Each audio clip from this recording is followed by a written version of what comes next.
It wasn't supposed to go down this way. Meghan Markle, always the careful curator of her image, was blindsided by the most subtle of responses. One laugh.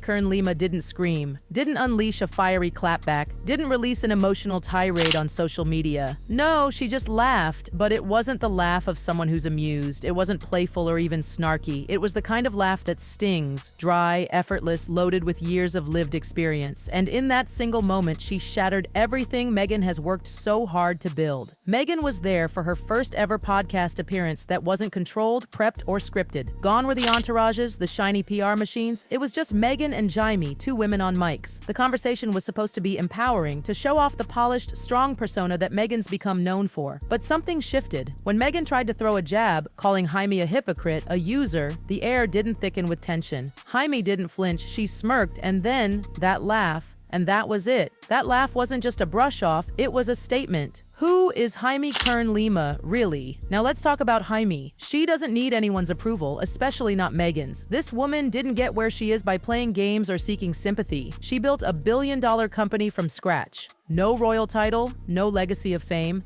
just grit, determination, and a lot of hard work. She didn't sit back waiting for the world to hand her opportunities. Jaime once stripped off her makeup on live TV, showing the world exactly what real skin looked like. Redness, imperfections, rosacea, and no filters. That's real, that's raw, and it resonated with millions. But Meghan? Well, she's been busy curating a brand built on victimhood, on struggling through adversity. Every word Meghan speaks feels like it's designed to elicit sympathy. But Jaime, she doesn't need to sell the idea of empowerment, she lives it. She's been through the fire, had doors slammed in her face, and yet she kept going. No drama, no scandals, no manufactured sob stories. Let's be real, Meghan's brand has become a cocktail of curated sadness and passive-aggressive empowerment. She talks about being truthful, but it's always filtered through a lens of sadness and struggle, the same old narrative. It's like she's stuck in a loop, constantly revisiting her pain, painting herself as the underdog. Every challenge is labeled misogyny. Every breakdown is someone else's fault.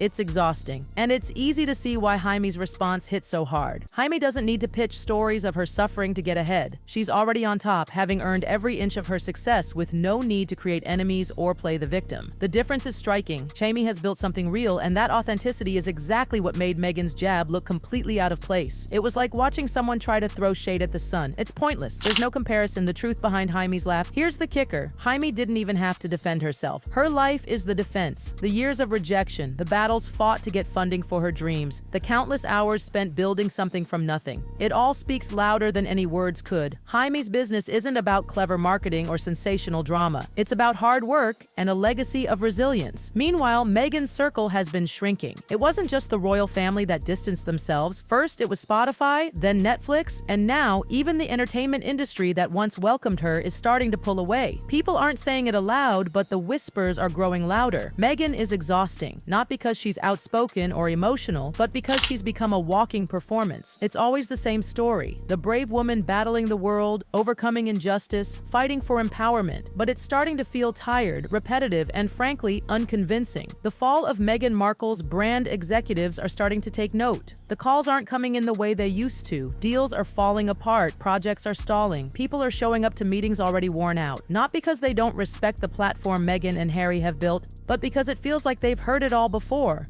What was once disruptive is now predictable, and in Hollywood, predictability is the kiss of death. And then, here comes Kern Lima. She walks into a room calm, composed, and utterly unbothered by the noise around her. She doesn't need to manufacture stories about her past or spin tales of adversity.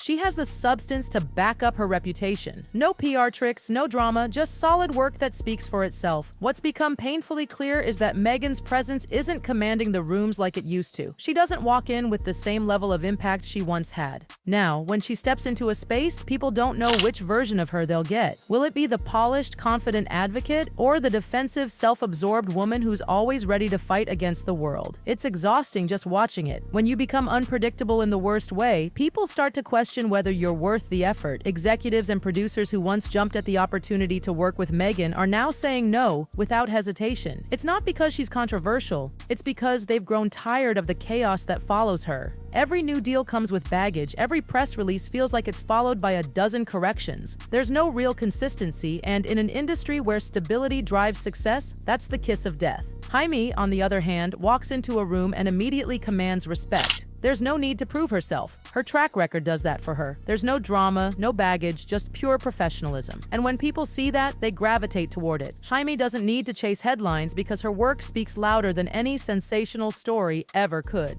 Meghan's need for validation. Here's where things start to unravel. Meghan's need for validation has become the driving force behind her public persona. Every word she speaks seems to come back to her. Her pain, her struggles, her journey. It's as if everything is always about her transformation and how she overcame the world's injustices. And while there's nothing wrong with telling your story, it starts to ring hollow when it's constantly recycled for the sake of maintaining a brand. This constant cycle of using pain as a marketing tool is beginning to wear thin. People are starting to notice that there's never a moment where Meghan lets go of her past. She's stuck in a loop of blame and victimhood, never allowing herself to move beyond the struggle. Empowerment doesn't need to be sold or marketed, it's something you live. And the more Meghan tries to sell her version of empowerment, the more it feels like a performance, a brand, rather than a lifestyle.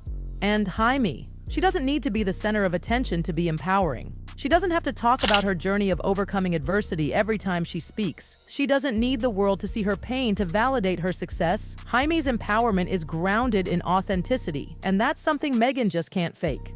The dangerous power of authenticity. That's why Jaime's laugh was so powerful.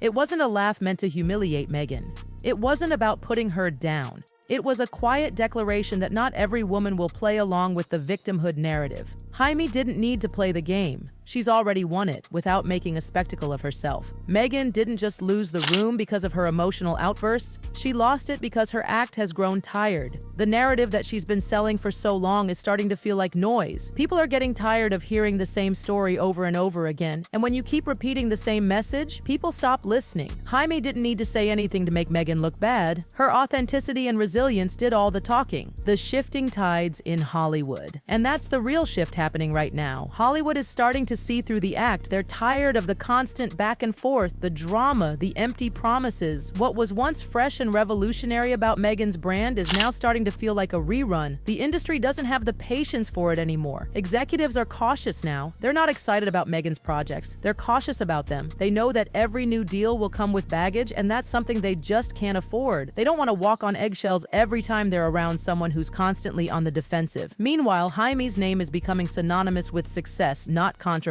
Her brand is built on grit, consistency, and authenticity. She's been through the trenches and come out stronger, but she didn't need to create drama to do it. Her success speaks for itself. Jaime's empire versus Meghan's struggle. It's not just about the business acumen either. It's about the way Jaime operates. She's the kind of woman who doesn't need to wield her past like a weapon. She doesn't need to remind everyone of the obstacles she's overcome. Instead, she focuses on building a future, and that's something Meghan could learn from. Jaime's empire was built on raw, unfiltered truth. Her success came from embracing who she truly was, not some curated, filtered version of herself. And that's why it resonates. People don't need to be convinced that Jaime's real because they see it in her actions every single day. Meghan's brand, however, is a performance, and performances don't last. Eventually, the audience gets tired. A cautionary tale for Meghan Markle. And what about Meghan now? Well, it's clear the industry is losing interest. The phone calls aren't coming like they used to. The opportunities are drying up. And it's not because Meghan doesn't have a story to tell, it's because people are tired of the same old story. The brand that was once built on potential and disruption has turned into something predictable and exhausting. Meghan's story isn't finished, not by a long shot, but if she wants to reinvent herself, it's going to take more than just a new angle or a different narrative. It's going to require her to embrace humility, authenticity, and a break from the victimhood that's defined her for so long. Until then, she'll continue to struggle to keep the attention that once came so easily. Meanwhile, Kern Lima will keep winning, quietly, steadily, and authentically.